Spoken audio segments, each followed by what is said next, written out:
एक पल के लिए सोचिए, अरब सागर पर सुबह हो रही है। सूरज की पहली किरणें मंदिर के शिखर को छू रही हैं और केसरिया ध्वज हवा में शान से लहरा रहा है। ये सिर्फ एक खूबसूरत नज़ारा नहीं है, ये हजारों सालों की आस्था, इतिहास और दिव्यता का जीता जागता प्रतीक है। देखिए, ये कोई आम मंदिर नहीं है। ये हिंदू धर्म के 4 सबसे पवित्र तीर्थ स्थलों में से एक है, जिन्हें हम 4 धाम कहते हैं। और यही बात इसे भारत की किसी भी आध्यात्मिक यात्रा का एक बहुत ही जरूरी पड़ाव बना देती है। तो हम बात कर रहे हैं भव्य द्वारकाधीश मंदिर की, जिसे जगत मंदिर के नाम से भी जाना जाता है।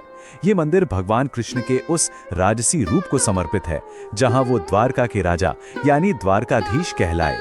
ये उनका पौराणिक दिव्य साम्राज्य था।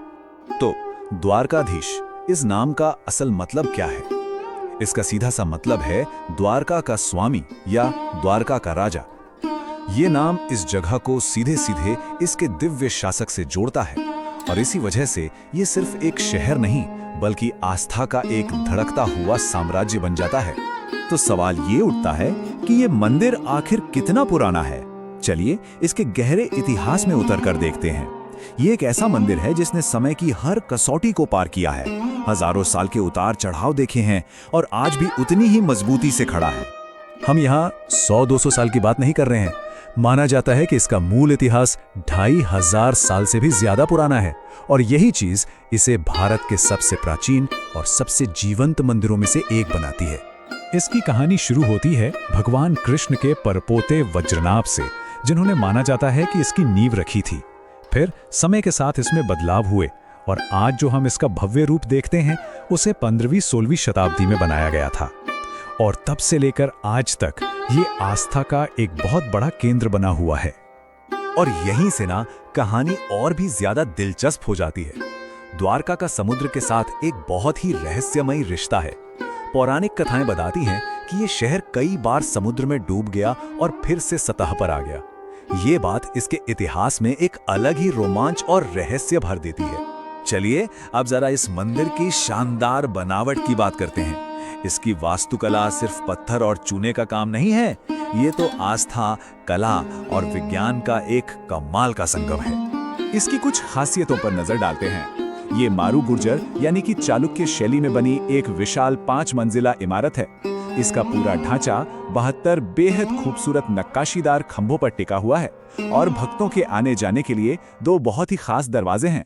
मंदिर की ये 5 मंजिलें एक के ऊपर एक सीधे आसमान की तरफ उठती हैं। ऐसा लगता है मानो ये धरती को स्वर्ग से जोड़ रही हों। और कहते हैं कि हर मंजिल की अपनी एक कहानी है। जरा सोचकर देखिए, 72 खंभे, और ये सिर्फ पत्थर के खंभे नहीं हैं।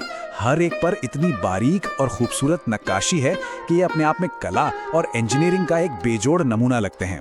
और इन्हीं पर पूरा का पूरा गर्भगृह टिका हुआ है। मंदिर के 2 मुख्य द्वार हैं और दोनों का अपना एक गहरा मतलब है। एक है मोक्ष द्वार, जहां से भक्त मंदिर में प्रवेश करते हैं, और दूसरा है स्वर्ग द्वार, जहां से भक्त बाहर निकलते हैं और 100 से भी ज्यादा सीढ़ियां उतरकर पवित्र गोमती नदी तक पहुंचते हैं। ये मंदिर सिर्फ पत्थरों की एक इमारत नहीं है, बल्कि ये एक जीवंत जगह है। यहाँ हर दिन, हर पल भक्ति की एक अपनी ही लय होती है। तो चलिए देखते हैं कि यहाँ एक आम दिन गुजरता कैसे है। यहाँ दिन की शुरुआत सुबह होने से भी पहले मंगल आरती से होती है, जिसमें भगवान को जगाया जाता है। फिर होती है श्रृंगार आरती, जिसमें उनका भव्य श्रृंगार किया जाता है। दोपहर में राजभोग लगता है। शाम को संध्या आरती की दिव्य ध्वनियां गूंजती हैं और रात में शयन आरती के साथ भगवान को विश्राम दिया जाता है। ये चक्र हर दिन बिना रुके चलता है। लेकिन साल में कुछ मौके ऐसे भी आते हैं जब इस मंदिर की रौनक और भक्ति अपने चरम पर होती है। जी हाँ, हम बात कर रहे हैं यहाँ के भव्य त्योहारों की। जन्माष्टमी यानी भगवान कृष्ण का जन्मदिन तो यहाँ सबसे शानदार तरीके से मनाया जाता है। इसके अलावा होली, दिवाली, रथ यात्रा और अन्नकूट जैसे त्योहारों पर भी यहाँ लाखों लोग आते हैं। उस वक्त तो मानो पूरा का पूरा शहरी भक्ति के सागर में डूब जाता है। देखिए, द्वारका की यात्रा सिर्फ द्वारकाधीश मंदिर तक ही पूरी नहीं हो जाती। ये मंदिर तो एक बहुत बड़े और पवित्र इलाके का केंद्र है। इस यात्रा को सही मायनों में पूरा करने के लिए कुछ और जगहों पर भी जाना बेहद जरूरी है।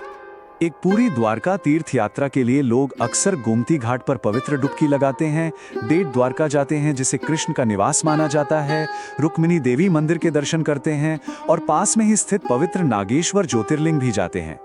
इन सब जगहों पर जाने से ही ये यात्रा पूरी होती है। और हाँ, अगर आप यहाँ आने का सोच रहे हैं तो पहुँचना काफी आसान है।